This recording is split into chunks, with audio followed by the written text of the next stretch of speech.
the jubilation after that. It's time we celebrate it. And this is the podcast. And wanted to have this like impromptu. We wanted to have it just after City dropped those points, but we're still here. Still one more game to go. And uh, hello guys. I'm Ganesha on X, and I have Raman with me. Hi, Raman. Hi, how are you feeling?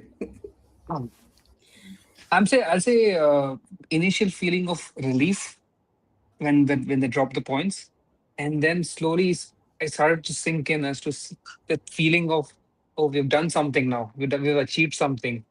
And I'm like, oh, I've never felt like this before, and I think it's taking time. There was a little bit of time where it was after the Chelsea Spurs game as well, and I was just with myself. I was like, just at some point in time, I was feeling emotional of realizing this. I was watching, just to give a background, I was watching this match along with a Chelsea fan, my brother. He was watching the Chelsea's first game. So we were switching in between. The first half started there was we started with the City game, and then we moved to this game, and then we were switching back. And I was watching on on my phone as he was watching it on the screen, the Spurs game. And I was like, this is just that Haaland gave a goal definitely created a like a puncture wound, and I was like, oh no, not again like Everton. And but I think they were good. Bournemouth was a good team, and you could see how good they were uh, from January onwards. You could feel that, and you could see that at some point in time you will have this. Uh, uh, you'll have City team trying to score the goal, and when the ball went to Savinho in the 95th or 96th minute. Is there a noise around? Yeah, I can hear it as well. Jito, can you hear the noise? Nah, nah, it's fine, it's fine. Oh, it's fine now.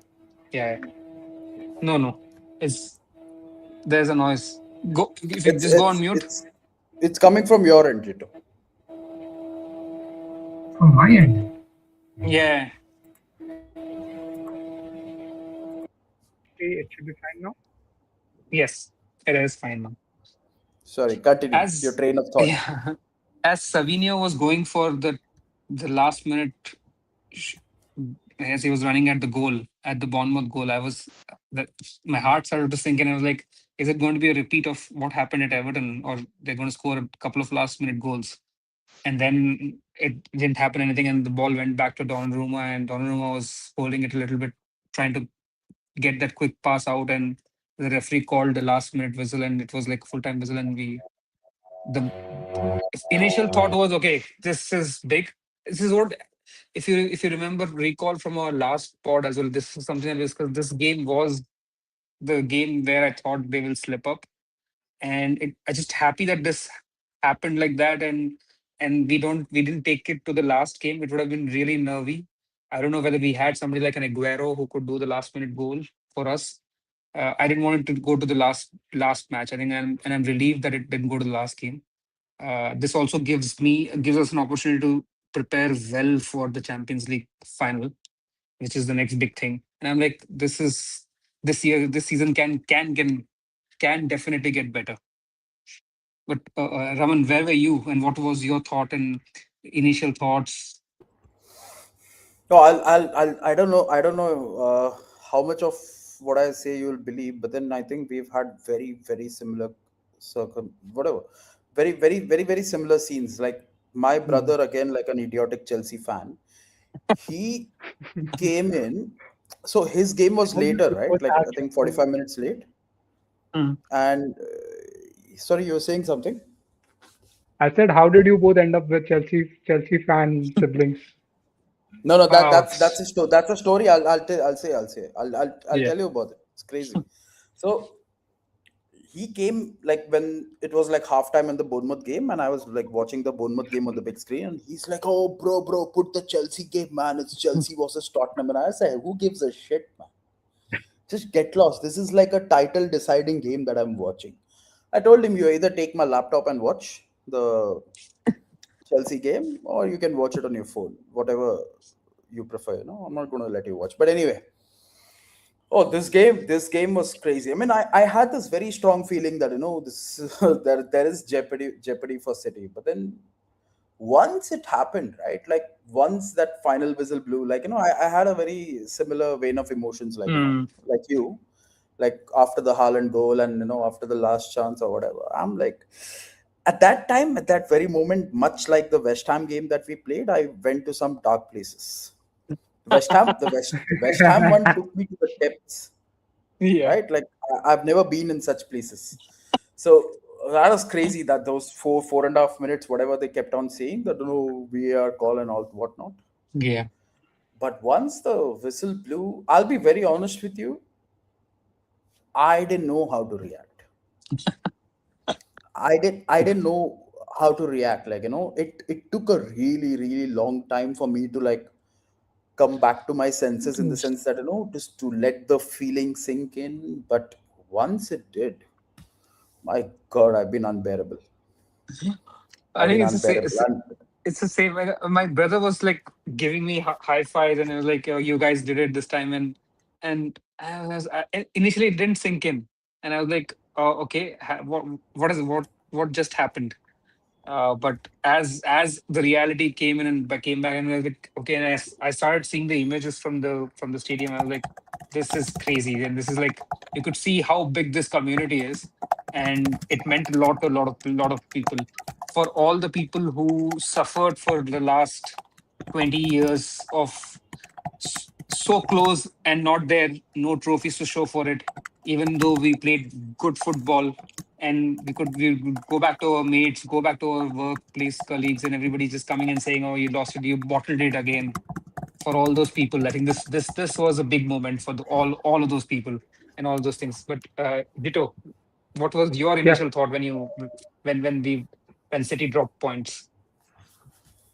When City dropped points, I mean, like I was like, okay, that game I didn't feel as much. I was like this exact moment, like when Arsenal beat Burnley. Burnley.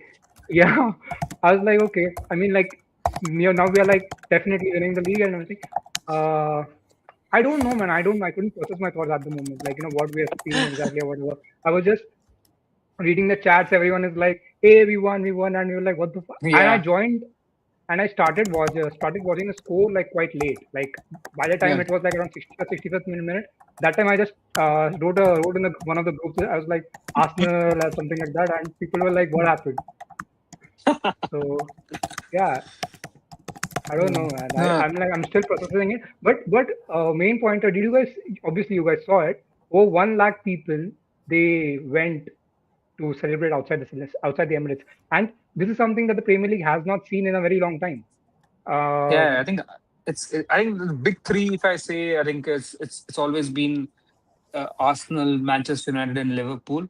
And these three clubs definitely generate. And London being the bigger city, of course, there's much like they have bigger fan following and bigger people, more number of people around the stadium. And so I was not surprised to see, but now like there was a sense of relief, and people wanted to just, I think, randomly just start going in there and just start celebrating, because this is they felt that burden go off, and like it was like suddenly they felt, oh, we have done it, and it's like it was that feeling, and I could see that in the players as well. I think the players also were like the way they celebrated, they because once you have dropped the ball three times in a row, it starts to play on your head. It starts to play on your head, and you start to think, am I ever going to do it? And I think as I could see the players celebrating the victory, I could see that the sense of relief. Like, it was super fun watching Hincapie with the water bottle, with Odegaard with the bottle, mocking, yeah, removing that bottler's tag. It was so much fun, and we then you could see, and all the rival fans. I think they started. Sensed a higher level of respect after that. yeah Till then, we they saw did not want us Hincapi to not win. just yeah we saw Hincapi not just with the bottle. By the way, we saw a lot more than that. Uh, no, even So even the even the bottling thing, the Hincapie one was, I think, deliberate, but then the rest, right? Yeah, Like, you guys realized what they were doing, right? They were doing a watch along. yeah, yeah. Yeah, Only Mikel missed. Mikel did not join. Yeah, Mikel did not join, yeah. But then yeah, most of them were like just drinking bottle, like just drinking water out of like anxiety or whatever, the tension. But yeah, I mean, if anybody's taking it at like throwing it in that Manchester City fans' face, that's yeah. schmuck, then cool. It was worth it, and Worth it, even absolutely worth it. I was saying Talksport and Martin Keown was carrying the same bottle, and he was like, Oh, "Yeah, Martin we can do Martin that." Keown cooked. Martin Keown cooked on Talksport. My goodness, that man! I have so much respect for that guy. So much, like, I because see, the thing is, I've over the during the course of the season and the seasons before, like, he in fact made some comments yesterday. You guys should watch. I'll share the link later. But what he said was that he's been feeling the pressure. He's been feeling that everybody else is like mocking, and Arsenal are like the pet something. He used some word, pet something. Okay, like as if Hmm. to, it's like the easy target. We are like the easy target to banter, talk shit, whatever. But that man has represented Arsenal like nobody in the media. Yeah, I'm not even kidding. He might sometimes he comes across as biased, and I love it. Even Ray Parler to an extent, also on Talksport, of course. yeah, But again, these guys like Henry, Patrick Vieira have had like major problems with it this season. Yeah, major problems with Patrick Vieira. Like, he's like one guy I want to separate him as a pundit and keep my respect for him as a player. Because I hmm. cannot do myself justice like by disregarding him as a bad player. No, he's one of our greatest. Yeah. But as a pundit, oh my god, he's terrible. In fact, I rate Roy Keane more than him as a pundit. That's where he's gone. As a pundit, yeah, let me be very clear. Not as a Yeah, player. As a player, I think utmost respect.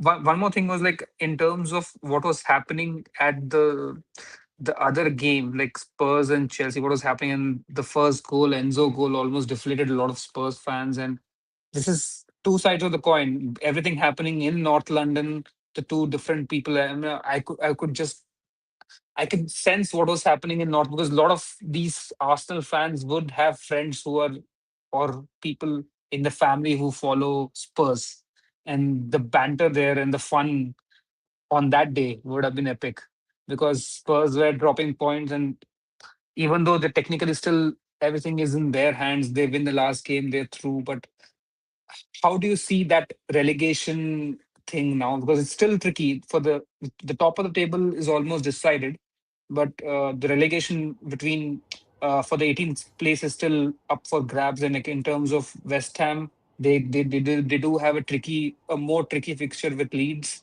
after their loss last time. And but again, I think even Everton is a very tricky fixture for a Spurs team Spurs. who have been horrifically, like horrendously bad at home.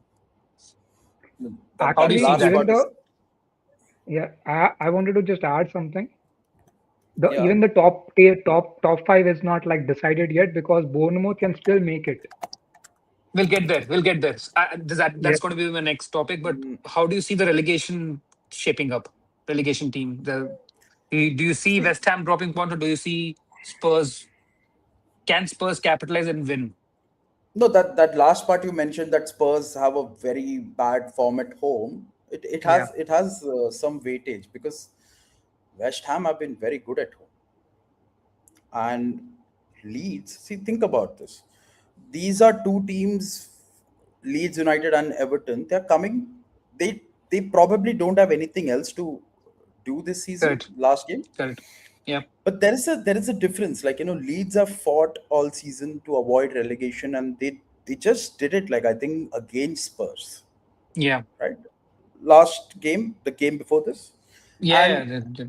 and that pressure is now off, completely off. And again, when it comes to Everton, see, they are in a position where they will want to have a strong finish to the season. rather than sit on the pitch, right? Yeah, David Moyes would also do his old club a favor if he can beat Nah, Spurs. I think there's bad blood between Bad luck. him and West Ham. West Ham are terrible like that. They just have like the see, they are not that kind of club that you leave and you'll have like a peaceful time. Mm. You'll not be able to make peace with them. They the nature of the club is itself like that, Yeah, the right? Hammers. The Hammers, Mm. the mo- but that's what my reading of Yeah. their situation is. Like even now I see like there is some affection between Arteta and Everton, right? Mm. Arteta and Yes. Rangers. There is, so it's not about like players as such. Even Declan Rice feels so much for West Ham, but then True. West Ham Doesn't fans, they keep reciprocate that. calling him shit, Yeah, right? yeah. I'm For amazed with that relationship. He won them their biggest tournament, like the biggest cup that yeah, they've ever featured, and they still and he went he won them that and then moved on to a yeah, different prospect and and it's not like he's moved on to a team like Man City which has a ready-made platform ready to win the league. He moved to a team which was again competing for trophies and he won them that. And I think it's like that relationship is very I don't know. I don't understand that relationship. But looking at Spurs, I think the bigger problem for Spurs is I think they were only creatively good in the second half after Madison was on the pitch. I think for me, he's the key. If he come, he's the. I think he should start. And if he can start and he can play that first 50, 60 minutes and get that first goal in. Once they get the first goal in, Spurs would be a little bit more confident. If they don't get that first goal, then the game is open. And that's where I see the challenge for Spurs. They need to get that first goal, and I think Madison needs to start. It's less about Ma- Madison needing to start. It's more about Madison needing to keep fit. Yeah, yeah, I know, I know. no, So, he's and just also you coming mentioned, back from an He was ACL, lively. right? He was lively on yeah, the in the other game against Yeah, Chelsea. He was lively. It looked like he was charged up to play the game and get a result in the favor, which is something that passion seems to be missing in a lot of other players. I could see that Matthias Tell was motivated to do something, even though we know that he's going to go back. Like there are people who are not playing up to their potential in the team, but there are some people who are not even motivated to be on the pitch, which is very strange hmm, and that's where West Ham is going to edge Spurs because West Ham team members are all are playing towards that goal to safety. Spurs are still lost in translation. They're like some people want to win, some people are okay, whatever is happening, we might win it, we might nick it. Yeah, they're leaving a lot of yeah, things on chance, Spurs. yeah. Two things I wanted to add. So you mentioned about the West Ham being salty and all that, right? So even after Mm. Declan Rice like won everything, the West Ham Central or something, they had Mm. tweeted on like something like this was going to be his last European last trophy or something like that, and now Yeah. he just changed it to European and the asterisks. It was like whatever. So yeah, and also one more he'll thing do I all wanted that. to yeah, one more thing I wanted to point out. What's with Raman's cap? Like, wasn't Yokohama like a Chelsea sponsor? Like Was long back, long back. Was no. Yeah, was yeah. Yes. The new sponsor took them Do a they couple of have a seasons to new get a new. sponsor? That's the Yeah, question. they have one. I think some investment fund. Ah, hmm. So why are we and even talking the No, Chelsea women's anyway? team, like yeah. Sorry, go ahead, No, go ahead. sorry. No, you no, continue. I was So just you're saying saying something. even the women's team are like they are making good progress now. Like with uh McCabe and what's her name? Mead, Mead. Forgetting. Yeah, Bet me. Beth Mead, yeah. They are leaving, so I'm now not happy with. I'm not happy with the fact that I think letting go. Yeah, I think it's. I don't know whether it's a right move, but we're getting in good players in for them. they're getting in good players in. With That's the point. No, I'm just saying that these sort of decisions are gonna be in the first team men's squad as well. Yeah, Hmm. we just don't know who are going to leave or who are going to stay. But I think like very recently, this hand of Arsenal was stating something like, on the lines of big ambition and everything. So I don't know. Like I think it's going to be another big summer Yeah. for You us. mentioned you mentioned Hand of Arsenal. So Hand of Arsenal had tweeted something this morning, Hmm. which is uh, 85th minute dagger loading Yeah, header I saw in the him at corner. the training video. No, they were doing Yeah, some live training Yeah, yeah, the video. training he's back. video. He's Yeah. back. Yeah, he's back. So He's Yeah, that's a bit. I don't know. I will come back to the lineups for the Champions League game, but uh, it's a good news. Good to see him back, and he was running on the pitch. But I'm still surprised. I see Timber everywhere, and I don't see, like, I'm expecting, because I don't see him with crutches and everything. But now I am expecting him to be on the pitch, because that's a position that I'm little still worried about not having. Mosquera is good, but he's not good enough for PSG, is what I feel in that position. So I think that's I something a mean, worry in definitely. terms of still see, no, I agree. especially I because the agree. But news then of Dembele seems to be fit, will be fit for that game. So Dembele and Kvaratskhelia both will be playing. So now I'm thinking, maybe we can, if we can just get Timber fit for that game, that would be good. no, he Timber gave an interview. I saw an Mhm. interview of him saying that he's working hard and he hopes to be fit for the Champions League final. So I'm assuming he could be in contention. See again, but what I just want to say something about Mosquera. The thing with Mosquera is we don't kind of appreciate his talent and we kind of focus on his sloppiness in games, which Mhm. kind of every player has that in them. Every player makes one or two mistakes here and there, but then players like Mosquera and all, they come in like sharp focus. My point is, we have not seen Mosquera play like game in game out, like how Gabriel and Timber and White have done for this team over the years. And now I'm seeing some things over the last 3 4 games that he's showing some kind of maturity, understanding of the role. And okay, again, guys, we got to understand one thing: he is a central defender by trade, right? He has played That's only why a I handful agree, games at and as that's why right back. I will not give him stick. I'll not give him stick for a Correct, position that he's not used to. He has played there before, but he's not. That's not his preferred position of playing. correct, And at centre back, he's done well. He's done very well for as a deputy to Saliba or Gabriel when they were injured. So I think correct. we can't give him grief for that. But yeah, I'm a little bit worried because of the impact that PSG wingers bring into the game and how quick they are. Uh, I think it is going to be a challenge, but maybe maybe that also adds a different layer of defensive solidity for that game.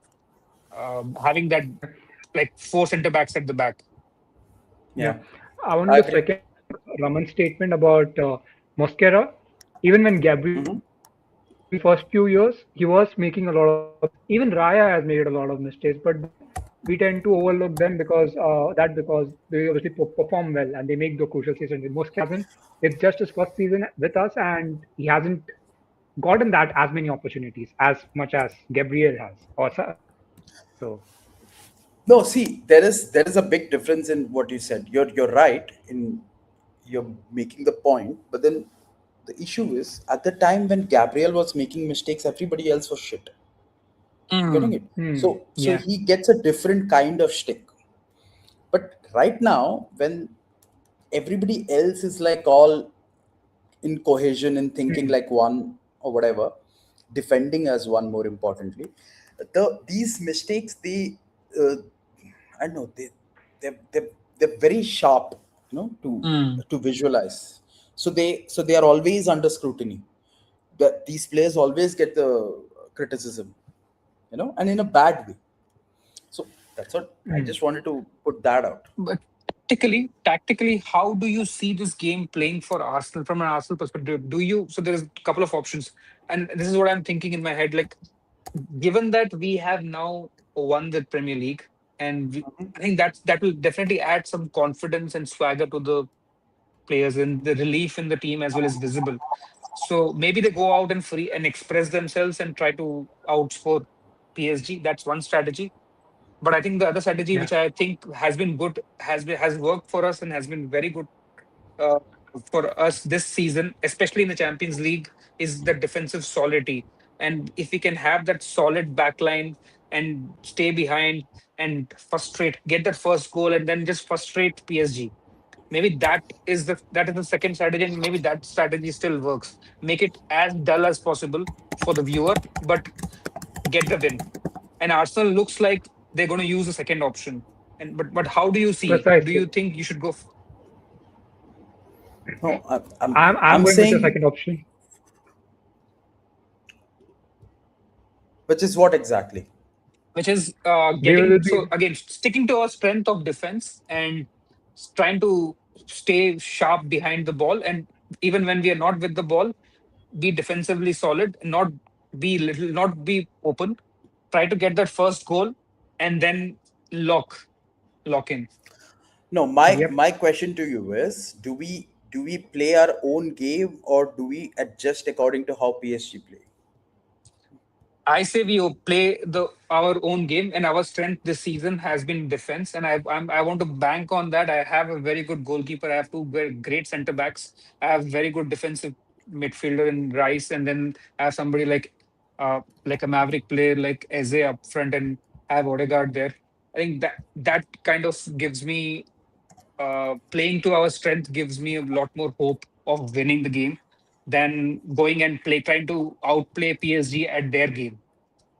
Correct. No, Hmm. even I would prefer us to stick to our strengths rather than focusing on. And again, what Arteta does is he just has like this tactical flexibility in games to change things according to how the game progresses. Like in this case, how I see is I see Calafiori starting, Mm. and I see Mosquera. So what has Yep. happened in the last 4 5 games is, since that Man City loss, I suppose, Yep. is that Rice is playing as a six, Correct. not just Hmm. as a six, Yep. he's also playing part of the back three. He's the CCB, the central Correct. center back, Hmm. central Hmm. center back, Hmm. Yeah. right? So I think we are structurally more solid, and Mm. we don't need to be defensive to be defensive. Yeah. Yeah. So I think Mosquera has been pushing a lot higher on this side, and Calafiori, we know how he plays. Is quite unpredictable. So I think we should stick to this thing. The only big question now, is the midfield. Who would you Yeah. want to start? Do you want to Because start I would, Zubimendi or do you want to start Eze? I think Odegaard I starts for me. no, I think Actually, wait. I had a question before midfield. Yeah. Obviously, even midfield like comes into like is a topic to discuss. But Yeah. uh, who are we starting now? Eze, Odegaard. Now, given Trossard's form, Trossard is in good form right now. So, who are we starting on the wings? And Trossard. Trossard like, how Saka. are we Trossard rotating? Saka. Trossard Saka. And I think Havertz in the middle. No, Gyökeres. I'm not sure. Gyökeres I starts. don't I don't mind either. I don't mind either. But I think we'll win via Havertz goal. He'll be the The winner for us. the He Fulham he the he Fulham he lineup has is a the habit lineup. of he has a habit of scoring in big games. Havertz. So he's going to But be that player for us regardless. And but and he gives us flexibility to move him in the midfield as well if we want to have that flexibility. So I don't know. I don't mind Gyökeres starting because Gyökeres also is in form. yeah, But Havertz can be the clutch player for us in that case. yeah. But even in the case of Gyökeres, he takes a lot of players with him whenever he's in the attack. Yeah. So it frees up space. It frees up space for our other wingers like Trossard is in form, Saka Mm, is in form. correct. So both players have this, and even Gyökeres, till the 90th minute, he's like defending, and he. Yeah. So I mean, I don't like So either of so those, to be okay, honest. Havertz let's or this let's let's let's put a team on the paper now. So we are saying so back four is going to be Calafiori, uh, Gabriel, Saliba, most likely Mosquera. Hopefully Timber is fit, but yeah, Mosquera being there. Let's put him there. in the and as a six we have Rice there. Rice. So who are the two eights that you will play? Like, will you play Odegaard One, or will you play Eze? no, I'll play Lewis Kelly and Eze. Oh, okay. Oh, that's a good one. Yeah, yeah. Hmm. Lewis Kelly. See Yeah, the that may. see Why that's Eze? Why not? that's Why not Odegaard? see because I was going to say that. Yeah. I want I'd to rather. understand what are we doing. What are Mhm. we doing? I mean, we can't. We are not. What I've noticed is Arteta is not choosing the lineup based on individuals. He's choosing a lineup based on system. Like the Hmm. lineup for Burnley was a very technical lineup, Mhm. right? He put on Rice in the six and two eights were Eze and Odegaard, Mhm. and he put Havertz up front, right? Yes. Now, now for us to go bang bang up front Mm. in the attack, Mm. he he has preferred Eze and Gyökeres That's true. That's true. in the same time. So That combination is preferred by him. I agree. When Yep. Odegaard comes in when Havertz is on the pitch. Yes. yeah, and if you notice, all these goals, uh, the one, not the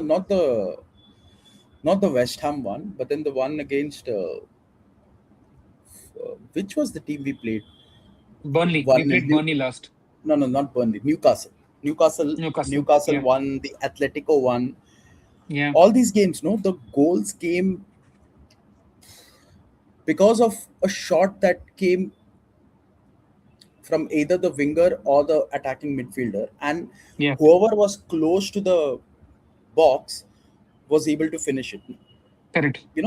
I mean, in what I'm trying to say is, had Nick Pope saved that shot from Eze, Mm. it it might have fallen to somebody inside the box. So True. No, no, that's true. Howard's what he's doing in games is he's drifting extremely on the right side. Yeah. He's not Yeah. he's not like Gyökeres also drifts on the left, but then Howard is actually featuring as a winger when we are in possession.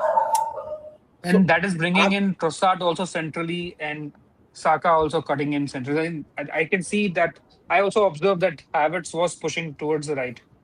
yeah, it was work. Don't get me wrong, it was working very well for us. In my opinion, if we are starting with SA, and we should, for a lot of reasons, like Mm. we don't like, you see, I don't want us to be overrun in midfield. Yeah. That is my key element. Like when I asked you the first question, like, do you want to play to our strengths, or do you want to play to how the play according to how the opposition plays? My answer is very mixed, because we gotta set the midfield up in a way that we don't get overrun, and Correct. we attack in a way that we can threaten them. That's why when I said midfield solidity, I think I feel between Eze and Odegaard, I feel more like if I want to go safe, I'll go to Odegaard. I know that he'll come back, he'll link up the defense with the attack, he'll drop in. With Eze, I know that some of his touches are not. Some of them are going to be brilliant, and that's maybe will create the goal as well. But some of them are not really great. And especially if he has Lewis Kelly on his side, then Eze has to be a little bit more thoughtful about losing the possession in the midfield, which he's been guilty of. But I agree with Gyökeres and Eze makes more sense because Eze and Gyökeres link up better, and I've seen that Havertz and Odegaard link up better. So it depends upon. So if he's going to pick uh, Gyökeres as his preferred striker, then I see Eze being in the midfield. Yes. You guys remember the Why? West Ham But game, right? no, no. One second. Like, So my yeah. my thing with the midfield is, I don't think Arteta will bench Miles. Hmm. You get But me? So okay. I have this question. So from a PSG perspective, we all are talking about uh, Kvaratskhelia or Dembele. But who do you think like who is the most biggest threat in terms of that team? Not just in terms of the goal, but on the pitch of like directing the play. Who do you think is the biggest threat for Arsenal Vitinha. You in saw PSG? Correct? you you saw what this guy did, right? Against, like, he Luis Enrique did with Michael Olise. I think he's going to do something similar with Mosquera now, Suck. because I think that's where he'll find that's the weak link, and that's when Kvaratskhelia is going to be like the threat. No, that's what I'm saying. So, irrespective of who plays on the right back, Kvaratskhelia will be a threat. Yeah. It doesn't matter if it's Mosquera or if it's White or Timber. who Timber. is it? No, No, forget White. White is out. Yeah. Timber. Yeah. White is out. White is out. But even with My White also, the same thing. Kvaratskhelia still would be a threat. Whoever is on that side.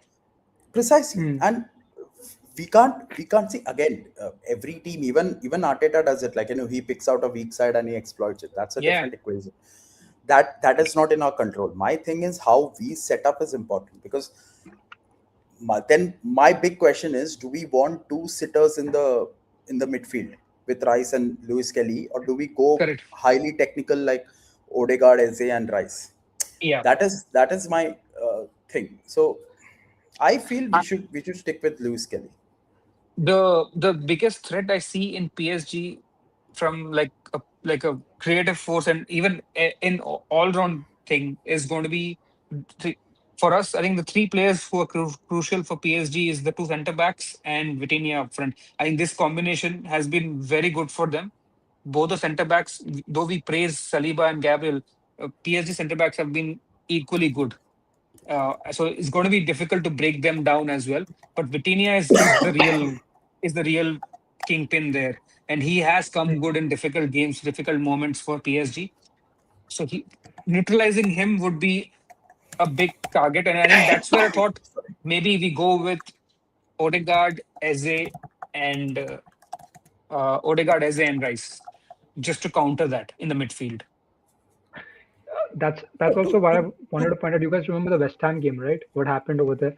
We Yeah, close to losing over there, if not for Odegaard, like whatever he did in the box. So I mean, these are the moments that we need Odegaard for in the team, again, and I I'm think not. that's yeah. Again, I'll not be like if Lewis Kelly starts in the midfield, I don't think I'm worried. If Eze starts, I don't think I'm really worried. I know Arteta, and they have different strength and they bring different qualities to the pitch. And I know eventually there would be a change required to like Eze might leave and Odegaard might come in, and the same thing with Lewis Kelly. Maybe Zubimendi comes in, so it is going to happen. So if we look at the full 90, again there will be rotation amongst these players. It's good that most of these players have hit some kind of a form and rhythm. None of them is out of rhythm, and that's what gives me a little bit more hope. And the other part is just the fact that the Premier League is done and we have won it.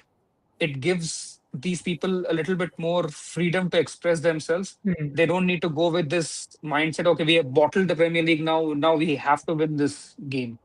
Instead of going, now we are going with a more freer mindset. So that I think the game, the fact that we have won the league now, it gives me more confidence that we can, this is a good year for us and we can push for the Champions League medal as well. yeah, I mean, from a moral perspective, absolutely spot on. But what I'll suggest is can we have like another session just to preview this PSG game, Yes, because we I should do think that. there's a lot that we can talk about in terms of Yeah, because I'd like to dwell deep into the tactics a bit. tactics.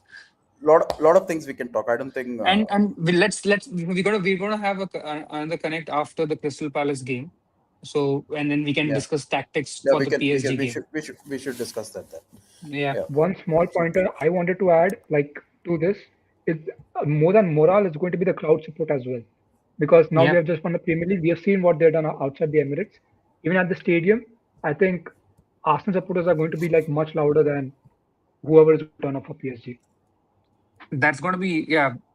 Again, and I will not go into the what the ticketing thing. I wanted to get to the game, but the ticket prices are just killing. Hmm. A lot of Yeah. fans will like the number of tickets that are going to both the teams who are playing Hmm.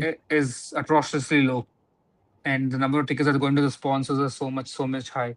Let's not get yeah, into that kind of something like organization. 17 Yeah, K or something has been allotted. yeah, Okay. yeah. But I think the next the next point that I want to come back to now that we have discussed the PSG game and Arsenal perspective. Top four. What is your top four? What is your prediction for top four, Jito? Arsenal, City, United, and who takes the fourth spot now? That's the question. Yeah. Villa. So Villa beats City then. Yeah, Villa face City next, right? Yeah. Yeah. So so Raman says Villa.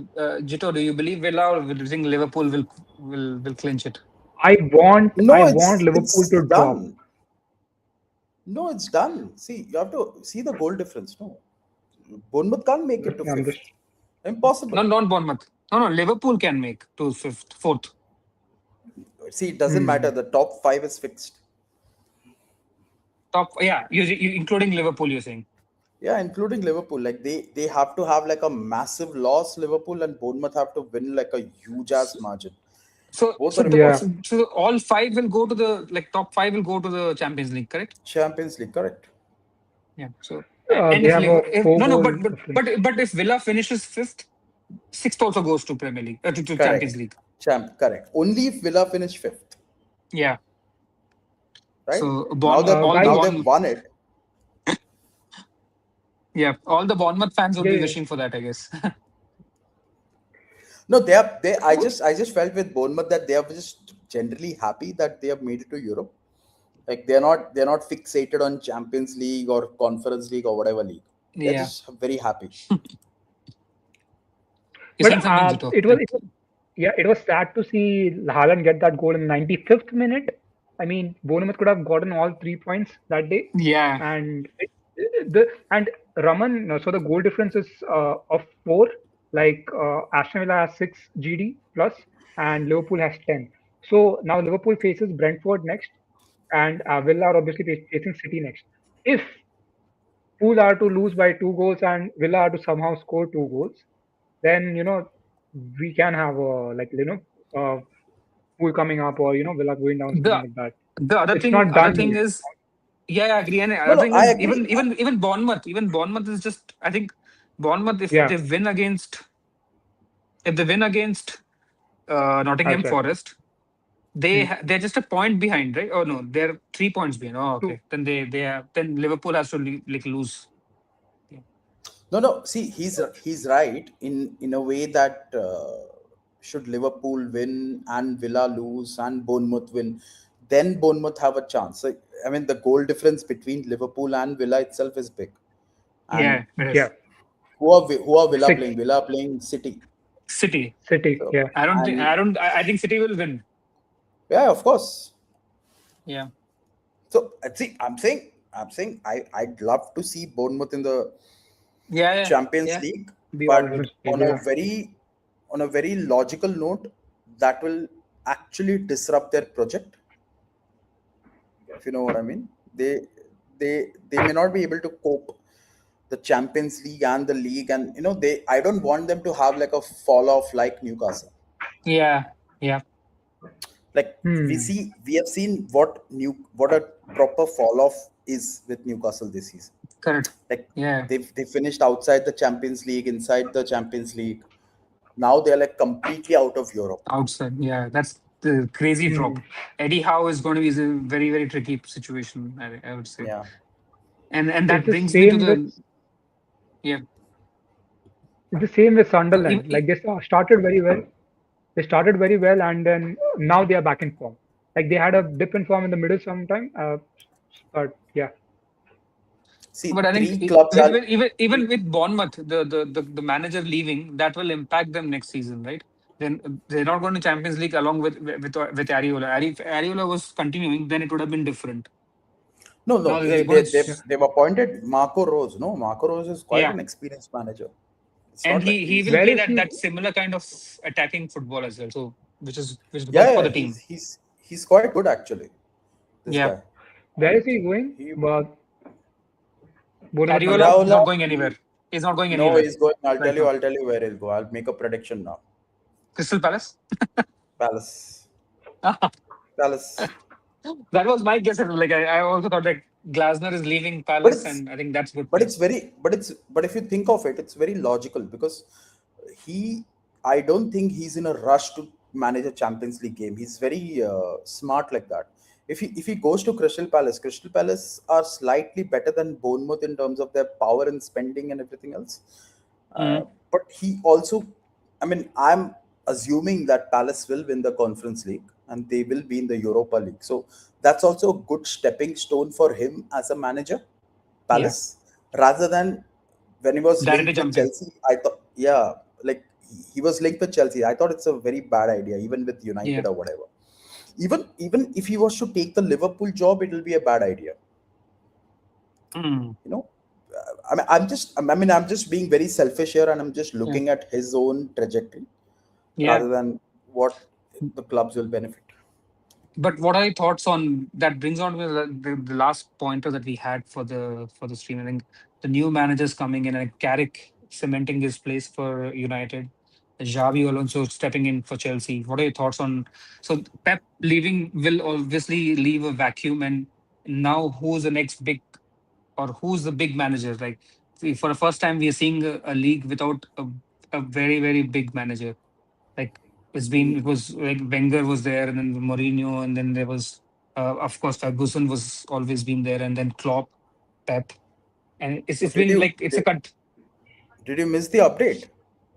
Sorry, which one? No, I maybe I missed something. Yeah. There's a new sheriff in town. He's called Mikel Arteta. We're talking about big managers and all. There's a new sheriff here. Yeah. Yeah, So no, I'm not denying that for Arsenal fans, yes, of course he is. no. Uh, But from a broader picture, what I'm looking at is suddenly there's like this rapid change of dimension in terms of the manager dynamics. Like all of a sudden, Spurs, us, Chelsea, uh, Manchester United, even Even even Liverpool, forget Liverpool, Bournemouth, and where is he going? Where is that other fellow? Maresca, Maresca City. is going to City. Yeah, Yeah, see, there's suddenly these hungry 40 plus something managers, yeah, all hungry, all highly talented. yeah. They're taking jobs, and I feel the upcoming season will be very intense, very Mm. intense. Close. And do you think Arsenal? Uh, they would be favorites. I would say they would be favorites. But do you think? I think it will be a very close competition next season across like for European places as well. Arsenal is a little bit ahead because their recruitment and everything structure is there for Arsenal. That's the Yeah. advantage. I still think Maresca is a stopgap between whomever they want to get afterwards. No, no, I no, no. think they Maresca did is the same good, thing with good. Pellegrini. They did the same thing with Pellegrini as well. Like Pellegrini was always a stopper. They always wanted Pep. No, but their approach towards getting Maresca didn't seem like a stopgap.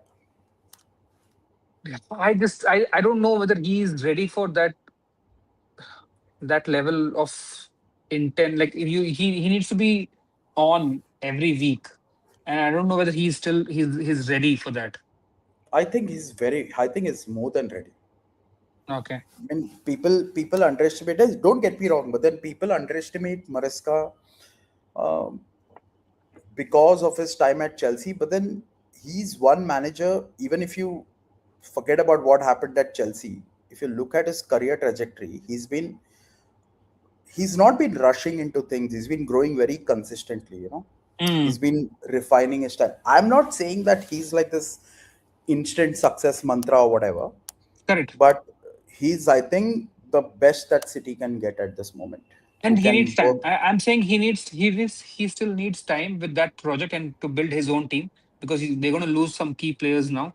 So building that new team would be a bigger challenge for him than directly instantly have an impact in winning the league next season. They No, might be but there is competing for no. it. No, I think my opinion on Maresca is I think they will compete. Mm, They will compete, and they might also be as close as City were this season. okay. Even if they are losing some key players, especially Bernardo Silva, and let's assume even Rodri leaves. right? The thing with City is they have such a brilliant structure. Like if Mm. we praise our team structure, they Yeah. are they are I think doubly better. Yeah, because getting In, Semenyo and Gehi at in January was such a big thing, and that kind of, if you see, that changed the trajectory of the season. They start being more competitive as soon as they got these two to fill these gaps, and they were able to fill that in January. So they were prepared to do that. So I think but that way, but yeah, can I structure point wise, they're you? solid. But can I point you in a direction? Even if somebody like Gay and Semenyo they came again, it's not like they had those positions empty, Hmm. right? They didn't have that problem. But suddenly, these two are starters. They've been starters since they have come in. Yeah, You yeah, see, this is what I mean by structure. They have a structure and they just plug and play. and so does now the fact that Javi Alonso is at Chelsea, does that make also put them in that like favorites bracket in terms of top four teams ahead Who's of Xabi Alonso? yeah, and because Chelsea still had their squad depth is still solid. They have good players, good young players, and I think he's been given this specific. I think he's been given the freedom to build his own project, and that's what Maresca has. I think the exit of Maresca has pushed the ownership now to be a little bit more hands free and be owners and not be like managing the club and managing the team on the pitch. They're going to give this role to as a manager to Xavi Alonso, who's going to be involved in the recruitment, involved in who's going to play any kind of game, and he's going to get the freedom of playing his formation. So he's definitely going to be not like a Liam Rosinier, but he's going to be more have more freedom even than Maresca in terms of within the club. So do you see that impacting Chelsea and Chelsea being in that conversation for top four because of this? Because tactically he's proven to be good, right? See, so again, to answer your question, I want to ask a counter question. Mm.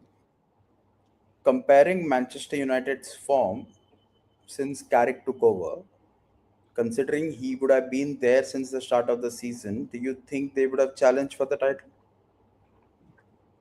Carrick, I'm not. I will not. I'm not like. I need more time with Carrick, but with Javi, there is the difference between both of them is Javi has done that at Leverkusen, and his win percentage even at Madrid was excellent. Is the fact that he didn't get the support from the team was a bigger problem at Real Madrid. So he has proved that he is more than capable of managing big teams and winning. So with Carrick, he Carrick is doing what is best for Manchester United in terms of he's letting those people express themselves in the Manchester United fashion. They know that inside out, all these players have been picked. And I think that this is somewhere I think in hindsight, I think Ruben Amarim's team picking or team selection was not a problem. It was just his tactics and his rigidity with the structure that he wanted to play. Had he given the same freedom that Carrick is giving, I think United would have started picking up points much early.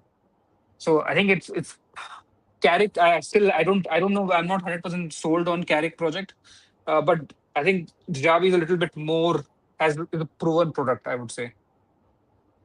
I agree. The thing is, again, you have to look into what Chelsea are going to do next season. Even if they miraculously qualify for the Conference League, they it's actually a blessing in disguise for them because they can use that Conference League as a competition to develop their young players. But if they can keep their players fit and coming to the only thing that is stopping Chelsea from challenging for the title, because one, they have good players, two, they have a good manager, but they don't have a defined structure, Yeah, they don't have a defined system. So to get into this defined, so-called defined system, it will take them time, and that time will cost them the title challenge, understood. if I'm No, making that makes sense. sense. No, that makes sense. But And this is same thing with Arsenal as well, right? First initial eight finishes, then he finished fifth. So it's a progression under Mikel Arteta as well, and he was afforded the time to do his stuff. He's structured not just on the pitch but across the club. Yeah, I but think Javi needs that much time as well. no. That's why you're wrong. That's not because let's assume that 2021-22 season when we finish fifth, that season we can call it like that that campaign which made our players understand the structure, the style of the team. Yeah, But that is not Chelsea have better players compared to that 21-22 season that we had. If it makes sense. I mean, yeah. we had very our team was very inexperienced, although talented, but then very inexperienced. Like if you just look at the midfield, Xhaka and Partey, they were very Mm, experienced players. But if correct. you look around them, apart from Aubameyang and Lacazette, I didn't see experience coming out of that team. But in Yeah. Chelsea's case, all these players are Premier League proven, Premier League experienced, continental experience, all sorts of experience they have. And they are not even like young, very young. They're like balanced right now. Yeah. Yeah. It all I'm saying is they will be in and around second or third, but they will not challenge because like I said, they will lose that momentum. They will lose that time in adapting. Mm. And that Interrupting. is possible.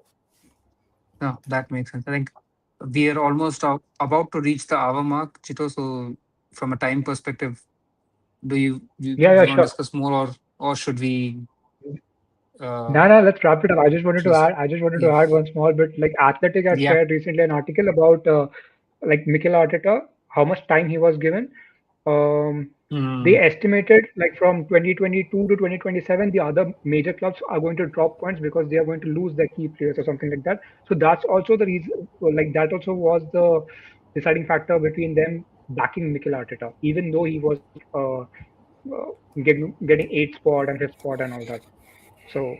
No, I think for sure that the ownership sticking with Mikel Arteta was in hindsight, I can say that there were a few blips like the couple eight finishes that he had, and then that big drop in the second season where I think ESR and Saka came to his rescue in terms of when he started playing them in more attacking roles, and we could see that that revived his I think it refreshed his thought process, and it made him resolve better in terms of how he wanted to play.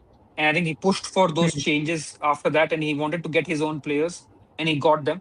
I think, but the ownership has to be praised here. I think they have now shown True. faith, and they have shown a structure for other clubs to see. Okay, this is an Arsenal model, and Mikel Arteta Arsenal model, which can be replicated across, and that's a way. It is a more of a proven way now that we have the trophy in hand. It is a Hmm. proven way to success, not just in the short term, but in the long term, because you have the base which is there better. We our club structure is better. Now we are looking at bigger things. Now we are looking at things like the Champions League. Is that the barrier that we Yeah. can break next? It's already there Yeah. in our sight, right? So I think it's a now this model has to be it will be replicated across a lot of clubs, first in Premier League and then across Europe as well. Yeah. Maybe in the next stream we can even discuss like Stan Kroenke's investments Yeah. and like all his like in the past 5 years, which of his clubs were actually winning because there are quite a few. Did we cover this comment? Like, I'm sorry, my Yeah. No, internet no. was acting up. No, no. We didn't cover that. I wanted to wait for you and get your thoughts and all. No, If just you can. I'll just tell him what it is. Yeah, like I'm the youngest. Rian, I'm the we youngest football fan over here. I mean, between these two, like I started following football much later. But yeah, these both have been following for like decades now. So yeah, Couple of like decades. Yeah. Rian, we don't have to like. It doesn't mean that we like cricket. I mean that doesn't mean like we only stick to cricket, right? Like football is life. So football is for us. I don't know, for me, and I think for all the panel here, all of them in the panel here, they just football is the main sport. Cricket, of course, because you always have like a social opportunity to watch with so many people. You can watch it with family, you can watch it with friends, you can go out drinking and watch whatever, however you want to watch. But yeah, I mean, you can. I think I like 3 or 4 sports, so it doesn't Yeah. matter if I'm from India or Sri Lanka. Doesn't matter. Yeah, I do support football, but Yeah. I do watch cricket, and I am a big Sunrisers fan. Just to clarify, and I admire both the sports, and I think love following India Great. internationally, but in the IPL I follow Sunrisers. Do you know who I Are follow you? in the IPL? RCB, Let me No, see. Mumbai Delhi, Indians. no, Delhi, no. Now Gujarat what? You Titans. want to take 3 more and finish off all the Three teams? more. No. I've been a lifelong RR fan Oh, because of Okay. Dravid, or is because that no, because of Shane Warne. Shane? Oh, yeah, makes sense. Makes sense. Superb. I I started used to be a following.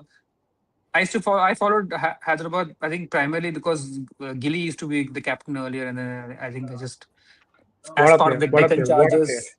Yeah. Yeah. Do you guys have friends who are like Indian friends who are like diehard followers of another country? As Which a sport? country, as in cricket. Yeah, Yeah, I do. I do have a lot of friends who love Australia as their main yeah, team. no, same, Exactly. same. A friend of mine is like down on the top every like he's an Indian, but then every single time we are playing BGT or something, he's supporting Australia. I'm like, bruh. No, my But friend went to the India Australia final. I think Mm. in which year it was? 2024. 24. He went to that Ahmedabad stadium with a bloody big ass Australian flag. Yeah, I yeah, think. Anyway, But Rian, just stick to the pod, and next after the Premier League, we'll discuss the World Cup fixtures and talk about our World Cup teams as well. So maybe that's something we can bring out in terms of who we support, since India is not playing the World Cup. So we should pick some teams in the World Cup as our preferred team, right? So maybe we can talk yeah. that after the Champions yeah, League no, final. we should do a World Cup pod, special World Cup pod only. Yeah, yeah.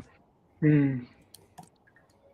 Perfect. I think with that, Yeah. I will wrap this session up. It was a good session, good discussion.